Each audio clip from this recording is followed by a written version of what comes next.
निसर्गाचा आणि राजकारणाचा सध्या खेळ सारखा सुरू आहे.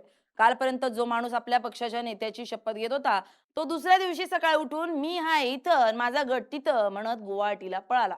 आमदार फुटले, खासदार फुटले, पक्षाची चिन्ह फुटली, अगदी सख्खी घराणी फुटली. जनता डोक्याला हात लावून बसली होती की बाबानो, ही तुमची खुर्चीची फुटाफुटी कधी थांबणार? पण राजकारणाची ही फुटी संपते ना संपते तोवर गरिबांच्या पोरांच्या नशिबावर घाला घालत स्पर्धा परीक्षांचे पेपर फुटले.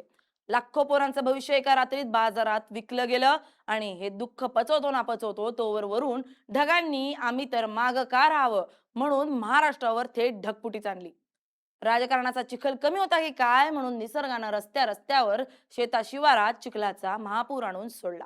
एकीकडे सत्तेची हाव, दुसरीकडे पोरांच्या भविष्याची राख रांगोळी आणि तिसरीकडे आभाळ फाटल्यागत कोसळणारा पाऊस. या सगळ्याच्या कात्रीत आज आमचा सर्वसामान्य मराठी माणूस पुरता भरडला जातोय. चला तर मग सविस्तर समजून घेऊयात की आमदारांच्या खासदारांच्या खोक्यांच्या खेळानं पोरांच्या आयुष्याची खेळणाऱ्या पेपरफुटीच्या टोळ्यांनी आणि या ढगफुटीने महाराष्ट्राचं काय नुकसान केलंय. नमस्कार, मी स्नेहल चौधरी. आपण पाहतात एल एस मराठी. सगळ्यात आधी बोलूया त्या आमदार खासदार फुटीबद्दल. महाराष्ट्राच्या इतिहासात कधी नव्हे एवढा घाणेरडा खेळ गेल्या काही वर्षात जनतेनं उघड्या डोळ्यांनी बघितलाय. पूर्वी निवडणुका झाल्या की कोणीतरी जिंकणार, कोणीतरी हरणार आणि तो जिंकणार तो 5 वर्ष जनतेची सेवा करणार असा सरळ सरळ हिशोब असायचा. पण आता समीकरणं पुरती बदलली आहेत. तुम्ही मतदान कोणाला करता, तुमचं मत कोणाच्या पारड्यात जातं याला शून्य किंमत उरली आहे.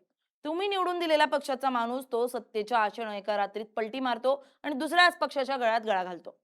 आधी एका मोठ्या पक्षाचे 2 तुकडे झाले, त्यांचे आमदार सुरतला गेले, तिथून विमानानं गुवाहाटीला गेले आणि गोव्यातून फिरून मुंबईत येऊन थेट सत्तेच्या खुर्चीवर बसले. हा खेळ इथेच संपला नाहीये. त्यापाठोपाठ खासदार फुटले, जिल्हा प्रमुख फुटले, अगदी नगरसेवक आणि गावचे सरपंच सुद्धा आम्ही पण चाललो म्हणून निघून गेले. हा फुटीचा संसर्ग महाराष्ट्राला लागला. एका मोठ्या घरातल्या काका पुतण्याचे संबंध फुटले, पक्ष फुटला आणि चिन्ह सुद्धा कोर्टात गेले. जे मतदार वर्षानुवर्ष एका चिन्हावर डोळे झाकून शिक्का मारत होते, त्यांना आता आपल्या नेत्याचं चिन्ह नेमकं कोणतं हे कळेना. आज या पक्षात, उद्या त्या पक्षात, परवा तिसऱ्याच पक्षात. सर्वसामान्य माणसाला प्रश्न पडलाय की सकाळी उठल्यावर ज्या नेत्याच्या नावाचा जय जयकार करायचा, तो संध्याकाळपर्यंत त्याच पक्षात राहील का याची काय गॅरंटी? या सगळ्या खेळात महाराष्ट्राची संस्कृती, महाराष्ट्राची राजकीय पत दिल्लीच्या दरबारी गहाण ठेवली गेली आहे. जो महाराष्ट्र देशाला दिशा दाखवायचा तो महाराष्ट्र आज आमदारांच्या रिसॉर्ट पॉलिटिक्स मध्ये आणि खोक्यांच्या राजकारणासाठी बदनाम झालाय. पण राजकारणाची ही हाव इथंच थांबलेली नाहीये. या सत्तेच्या भुकेपायी महाराष्ट्रातील संपूर्ण प्रशासकीय यंत्रणा सडली आहे, ज्याचा भयानक परिणाम म्हणजे पेपरफुटीचा कॅन्सर राज्याला लागलाय.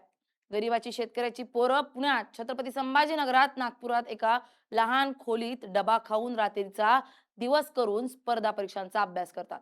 बापानं शेत घाण ठेवून, आईनं अंगावरचे दागिने मोडून पोरांना शहरात अभ्यासाला पाठवलेलं असतं.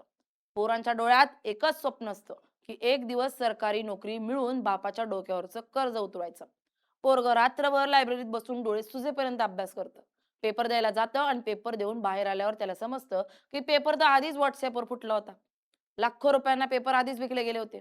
तलाठी भरती असो, शिक्षक भरती असो की वैद्यकीय क्षेत्रातील नीट परीक्षा असो, प्रत्येक ठिकाणी पेपर फुटीच्या टोळ्या सक्रिय झाल्यात.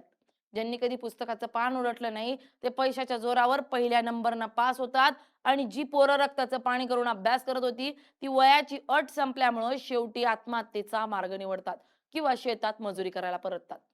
जेव्हा आमदार फोडायचे असतात तेव्हा सरकारचं नियोजन एकदम कडक असतं. कोणता आमदार कुठल्या हॉटेलमध्ये थांबणार, त्याला कोणत्या चार्टर्ड विमानानं न्यायचं, सुरक्षा कशी द्यायची याचं मायक्रो प्लॅनिंग चाणक्य एका रात्रीत करतात. मग जेव्हा परीक्षा घ्यायची असते तेव्हा सुरक्षेचे नियम का पाळले जात नाहीत? पोरांचं भविष्य उद्ध्वस्त करणाऱ्या या पेपरफुटीच्या दलालांना पाठीशी घालणारे कोण आहेत हा प्रश्न आज प्रत्येक आईबाप विचारतायत. पण म्हणतात ना, माणसाचं पाप वाढलं की निसर्ग सुद्धा आपला कोप दाखवायला मागे पुढे पाहत नाही.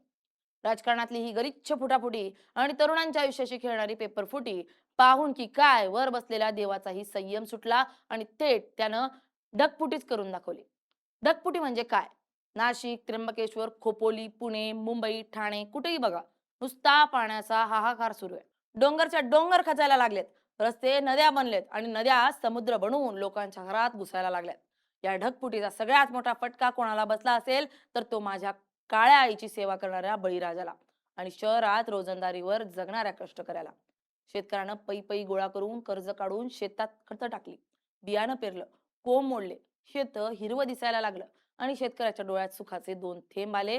पण तेवढ्यात रात्रीतून ढग फुटतो, डोंगरावरून पाण्याचा लोंढा येतो आणि बघता बघता उभं पीक मातीआड होतं. शेतातलं पीक तर जातच, पण सोबतीला शेतातील सुपीक माती सुद्धा वाहून जाते. आता मला सांगा, ज्या शेतकऱ्याच्या शेतातील मातीच वाहून गेली, त्यानं पुढच्या वर्षी काय पेरायचं? राजकारण्यांना काय, त्यांचे खोके आणि बोके सुरक्षित आहेत. त्यांच्या बंगल्यांवर ढगफुटी झाली, तर पाण्याचा निचरा करायला महापालिकेचे 100 नोकर उभे असतात. पण शेतकऱ्याच्या झोपडीत जेव्हा पाणी भरतं, तेव्हा त्याची वर्षभराची साठवलेली भाकरी आणि मुलांच्या शाळेची पुस्तकं पाण्यात तरंगत असतात. शहरातील परिस्थिती तर याहून भयंकर आहे. मुंबई पुण्यासारख्या मोठ्या शहरांमध्ये ढगफुटी झाली की अख्खं जनजीवन कोलमडून पडतं. 2 तासांच्या पावसानं रेल्वे रूळ पाण्यात बुडतात. हजारो चाकरमानी स्टेशनवर उपाशीपोटी अडकून पडतात. घरामध्ये कंबरभर पाणी साचतं. फ्रीज, टीव्ही, गाद्या सगळं काही खराब होतं. आणि या सगळ्यावर आपल्या राज्यकर्त्यांचं काय उत्तर असतं? आम्ही परिस्थितीवर लक्ष ठेवून आहोत. एनडीआरएफच्या तुकड्या तैनात केल्यात. अरे पण ही ढगफुटी दरवर्षी येते, दरवर्षी रस्ते बुडतात, दरवर्षी लोक मरतात. मग तुमचं नियोजन कुठे जातं? जेव्हा शहरात पूर येतो, नाल्यांची सफाई करायची असते, पाण्याचा निचरा करायची यंत्रणा उभी करायची असते, तेव्हा तुमचे ते चाणक्य आणि त्यांचे मेंदू कुठे घाण ठेवलेले असतात? खरं सांगायचं तर महाराष्ट्राला आज या चौफेर फुटीनं पुरतं कंगाल करून सोडलंय. आमदार फुटले, खासदार फुटले, त्यामुळे लोकशाहीचा खेळ खंडोबा झालाय. पेपर फुटले म्हणून तरुण पिढी उद्ध्वस्त झाली आणि ढग फुटले म्हणून निसर्गानं घात केला. कोण कोणासोबत युती करेल आणि कोण कोणासोबत आघाडी करेल याचा अंदाज ज्योतिषी सुद्धा लावू शकत नाहीयेत. लोकशाहीची निव्वळ थट्टा करून ठेवली आहे. जनता सगळं उघड्या डोळ्यांनी बघतीये. ढगफुटी नैसर्गिक असेलही, पण शहरात येणारा पूर, पोरांचे फुटणारे पेपर आणि नेत्यांची फटाफुटी ही 100% मानवनिर्मित आहे. जोपर्यंत सामान्य माणूस जातीपातीच्या पक्षाच्या पलीकडे जाऊन या नेत्यांना जाब विचारत नाही, तोपर्यंत हे असंच चालणार. निवडणूक आली की हेच फुटलेले नेते परत तुमच्या दारात येतील, हात जोडतील, पैशांची पाकिटं वाटतील आणि जातीचं कार्ड खेळून तुमचं मत मागतील.